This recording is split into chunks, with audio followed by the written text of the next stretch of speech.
All right, so to explain what a third generation super soldier is, you have to go back in time, um, back to even the late 30s, and then it really kicked off in the 40s when Nazi Germany, with their scientists, were doing a lot of experimentation to create super soldiers. You know, like the German SS were then, at that time, they started giving the original version of methamphetamine so that they could stay up for days and days and days, and really have a lot of endurance. And then it went even further into that with even crossbreeding, creating the perfect athlete, you could say, the perfect strong individual.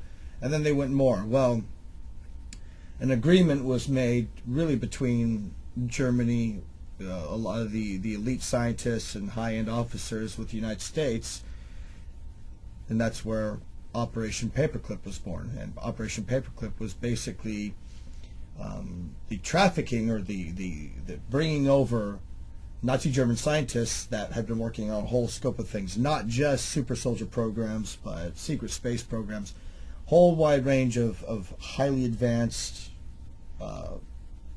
experimentation. So they brought them over to the United States. That was in the really in the mid 40s is when that kicked off. And then so the scientists, that's in turn, that was really the creation of NASA. The top scientists of NASA at that time were all ex-German Nazi scientists. And then they brought over all the things that they were doing. So, and one of those things was creating the perfect soldier, the super soldier. And so that was in development for a while. And then really in the early 50s, they decided to give it a go. So they found some subjects and decided to use them as, you could say, prototypes, which is now labeled as the pre-generation super soldiers.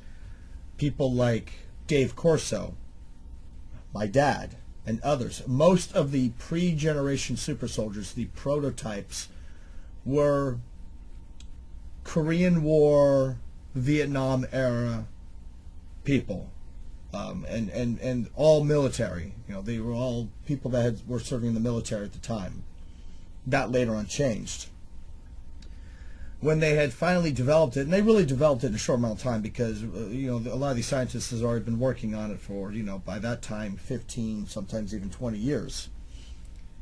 So then, under MK Ultra, Mark Ultra, which was a secret CIA project that did a scope of things, originally mostly just mind control, which worked directly with the super soldier, because you want the super soldier mind controlled so that he can do whatever you want.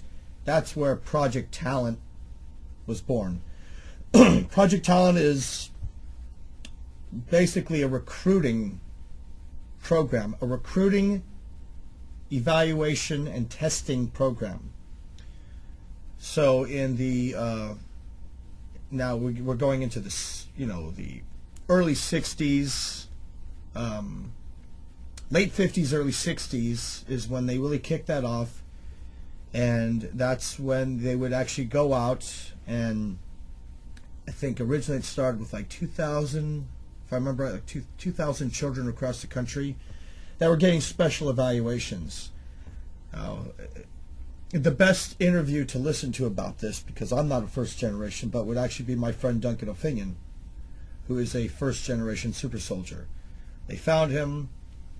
But he had ties to his bloodline with his father and his family, which is a whole nother thing to get into, of the bloodlines. And then Duncan was then in turn developed through Project Talent to become in the first wave of super soldiers.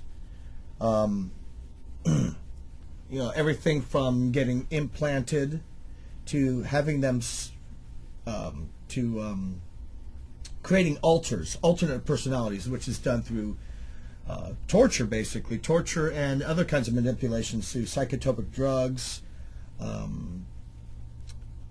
mind control, so that you have this alternate personality that through either a word or something that triggers that person. Now they use frequencies. That person goes into a completely different personality to where they conduct a mission, or they go and they do an assassination or whatever, and when they're switched back, they have no idea what they've done. Now there's a difference between this and a Manchurian Candidate. A Manchurian Candidate's basically a sacrificial lamb. Manchurian Candidate is someone that's been taken through Mark Ultra. A lot of the same process is done, but they're not getting a lot of the training, and usually it's done. It's not. Manchurian Candidates aren't necessarily were picked up as children, because even an adult could become a Manchurian Candidate, and a Manchurian Candidate is a sacrificial lamb. They're switched on. They go. They do one operation, maybe an assassination, or an attempted assassination where something else really went on, and then that person then can be taken to jail or killed or whatever. In the so we talked about first generation, which was primarily in the 60s, very late 50s, early 60s is when they were developed. And then of course their training went on and on, but that's when they were first recruited. Then you're going into the late 60s, early 70s. They had developed some new technology, learned some new methods, so then they created the second generation. Second generation was getting a little bit more advanced training, a little bit more advanced, you could say, muscular and tissue enhancements through certain kinds of very highly developed steroids, so that they were getting reinforced muscle. They were starting to get more developed enhancements. And what I mean by enhancements is, yes, I mean, you could say kind of a bio-cybernetic enhancements within the muscles and arms, so that they could punch faster, they could punch harder, things like that. And then you get into the third generation. The third generation, which was late 70s, early 80s time period. For me, I was born in 1978. Third generation super soldiers, again, were the next